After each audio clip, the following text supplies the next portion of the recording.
What's up, you guys? My name is Hutch. I make videos and put them on the internet, and today I'm doing a Q&A. My lovely girlfriend Esme is going to read the questions. Go. Shoot. Hit me with the first question. Speak loud. Bobby Simpson asks, why have you abandoned personable and meaningful commentaries where you delve into life or stream rips with little to no YouTube fan interaction? Bobby, you're hitting me with the hard-hitting questions first, and I like that about you. You're a straight shooter. So, yeah, the reason why that slowed down, that's a good question, Bobby. This YouTube channel was sort of built on me being sort of inappropriately transparent about my life for a long time, and a lot of that had to do with just being younger, and some of that now has to do with just not feeling the need to talk about all that stuff as much as I did. But as far as the interactions goes, that's why I do live streams like 4 or 5 days a week. It'd be different if I was just doing YouTube. If I dedicated all my time to YouTube, I think the videos would obviously be a lot different, but because there are only so many hours in the day and I have 2 properties that I take care of, it's kind of harder to do this sort of thing all the time. I am trying to do these sorts of Q&A videos more to get some of that back, but I don't think it's ever going to be what you remember from 25-year-old Hutch. Maggie asks, what is the dumbest way you've been injured? I've been injured a lot of times in my life. The dumbest injury that I had probably came at the hands of my sisters.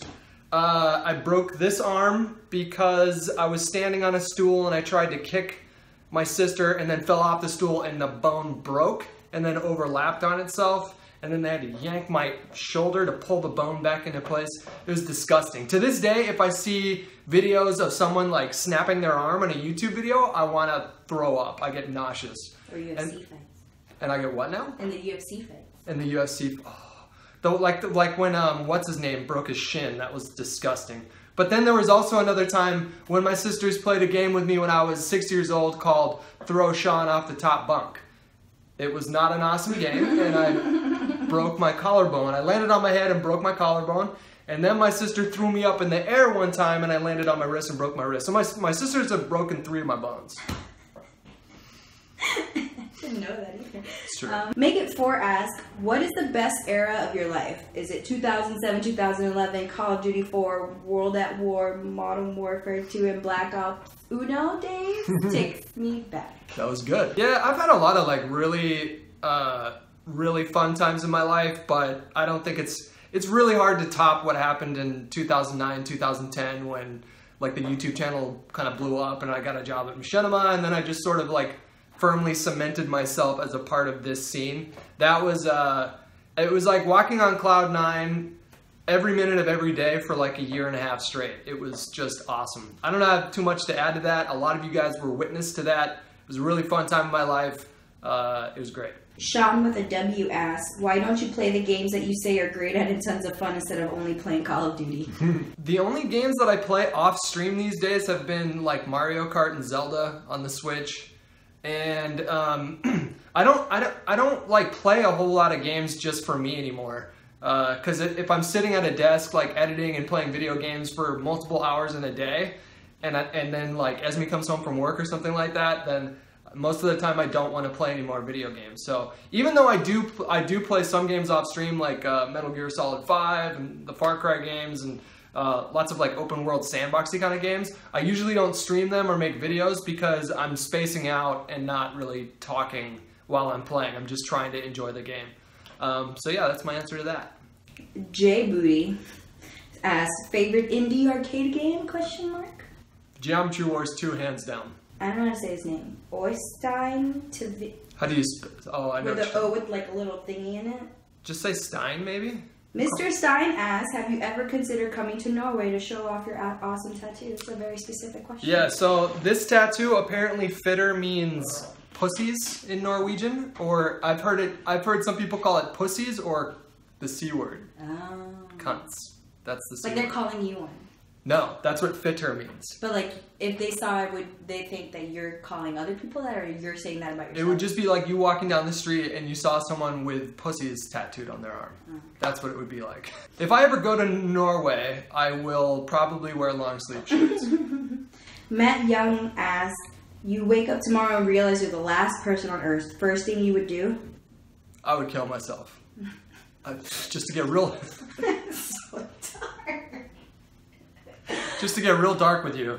I think I would kill myself. I would not be like, if I had a dog maybe, like if I had like an animal, am I the only human or am I the only living being on the planet? Answer both. If I had animals, I probably wouldn't kill myself, but if I was by myself, I would throw myself off of a cliff, for sure. That got so dark. It got real dark, but it's the truth. I mean, humans are social creatures. Have you ever heard this idea that like if you put a single ant in an ant farm, it'll just kind of like poke around and poke at pebbles and not do much. But as soon as you put a bunch of ants in that ant farm with them, they just start digging tunnels and making shit. That's how humans are. I think like even if you're an introvert, we all need to be around other people. It's just something that I think is intrinsic in our nature. So if you take that away, then that to me sounds so depressing. Daniel Grendel asks, what are you grateful for? Name the top 3 things in your life right now. I'm grateful for you, Esme. I'm grateful for our pets. And I'm grateful that I'm not as angry as I used to be. I used to be real. I mean, like politics and stuff gets me pretty charged up, but even then, I don't. Like I used to be so angry that I would project it on people, you know, and I would just assume people's motives because I just assume the worst in people. So I'm glad I let a lot of the cynicism of my 20s go. How's life as a YouTuber ever since the ad revenue went down? It's like a little bit more stressful in a sense that you have to be more proactive about finding other ways of generating revenue and making money. But as far as like things haven't really changed that much for me. So it's just a little bit more work to maybe be proactive about finding sponsors or, you know, maybe just make sure I'm real disciplined about streaming 4 or 5 days every week. But yeah, I mean, it's for some people, it hits some people worse than others. And I think it hits some people worse than me. And the fact that I have a Twitch channel has really alleviated a lot of that stress. So, you know, one shout out to all you guys that are regular stream watchers. I have a bunch of you guys that are in there every fucking night. So, you guys absolutely keep me afloat and keep me thriving in this space. So thank you. Ram Wells asks, if you could be one character from Game of Thrones, who would it be and why? I would either be Jamie Lannister or I think I would be Jamie. Tyrion? Yeah, I thought about Tyrion. He has it rough though. I mean, so does Jamie. To me, like Jamie's probably one of the most interesting characters on the show just because you hated him so much the first season.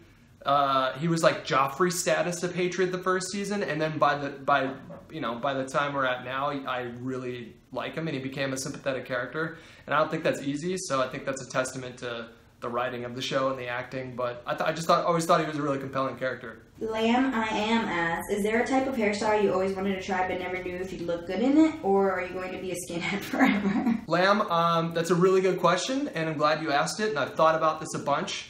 And I think, go fuck yourself. Jonathan Mert asks, how did you make friends in your 20s compared to how you made friends in your teenage years?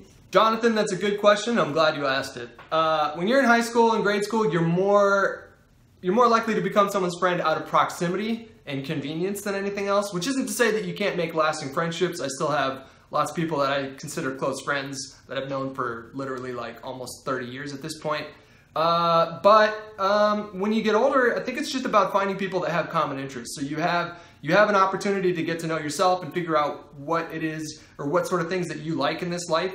And then you find people that like the same sort of things. You don't have to be friends with your neighbor. You don't have to be friends with the people that you work with. You can choose to find people that you enjoy doing things with. So I'd say the more you get to know yourself, the more likely it is that you'll find people that you'll connect with on a friendship type level.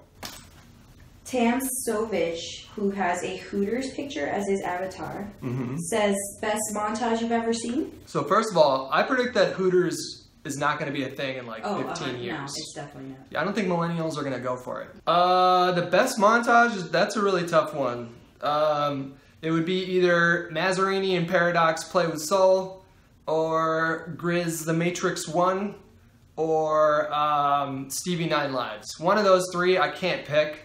But that's my top 3 right there. Tyler asks, can you say one good thing about Trump?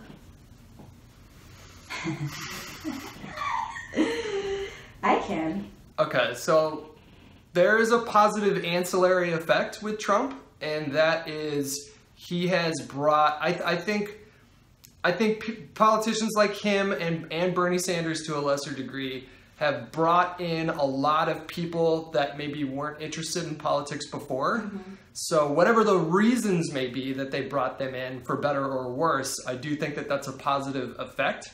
So I will say that that Trump and the rise of populism again in the United States in 2016.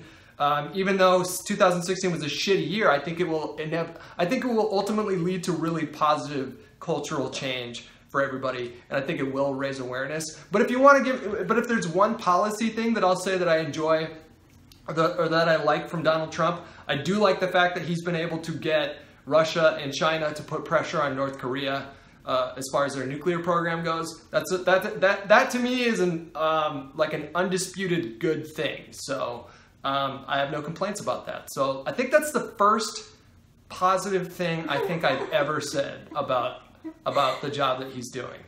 And I don't think I can say anything else. Like, I've thought about that. I just don't think I can say anything else. And then finally, Cody asked, what is your best movie of 2017 so far, or the movie you're most looking forward to?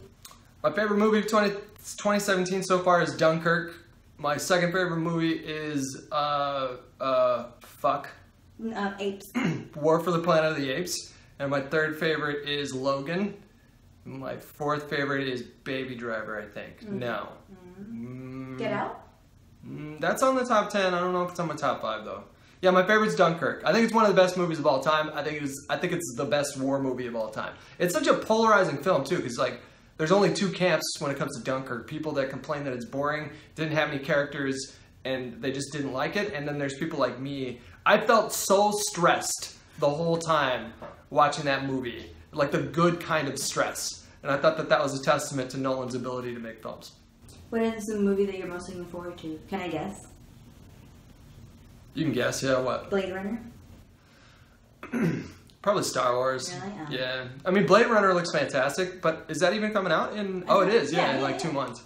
Blade Runner, yeah, I think it would be Star Wars, Blade Runner, and then Justice League for my anticipated movies. You're putting the iPad away. Does that mean we're done? Yeah, I said last question. Okay, thank you for your help. Thank you guys for submitting your questions. Hope you enjoyed the video, and I'll talk to you later.